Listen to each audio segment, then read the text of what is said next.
Bonjour à toutes et tous. La crise sanitaire a à nouveau démontré l'intérêt de la science, de la recherche et des technologies pour la société. J'imagine parfois avec horreur ce qu'aurait pu être la crise sanitaire que nous traversons si jamais elle s'était produite ne fût-ce que 40 ans plus tôt. Bien sûr, tout n'est pas parfait, mais je suis convaincue que les sciences, les technologies sont indispensables pour faire face aux grands défis qui nous attendent, comme le changement climatique ou encore le vieillissement de la population. C'est par une approche pluridisciplinaire que nous trouverons des solutions à ces problèmes. Si notre vie est ce qu'elle est aujourd'hui, c'est grâce à des personnes qui se sont montrées curieuses, qui se sont intéressées à ce qu'elles ne connaissaient pas ou ne comprenaient pas.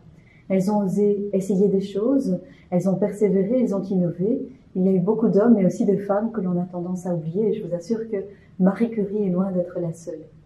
Il y a encore trop d'idées reçues qui font que les filles et les femmes sont persuadées que ce type de carrière, les carrières scientifiques, ne sont pas pour elles. Et je voudrais en casser quelques-unes. Il n'y a pas de raison physiologique pour lesquelles les femmes seraient moins performantes en sciences et en mathématiques. C'est juste évidemment un stéréotype. Le scientifique ne passe pas ses journées en blouse blanche dans un laboratoire. La science se pratique aujourd'hui en équipe et aussi bien sur le terrain que dans les labos.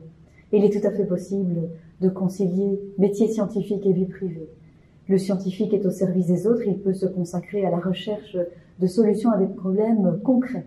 Il reste encore tellement de choses à découvrir et à mettre en place, il y a de quoi fournir du travail à des générations entières. Et les métiers liés aux sciences et aux technologies, ce qu'on appelle les STEM.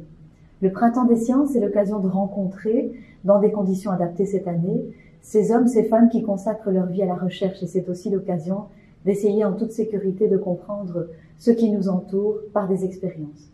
Je vous encourage à prendre part à toutes les activités qui vous seront proposées durant cette édition du Printemps des sciences.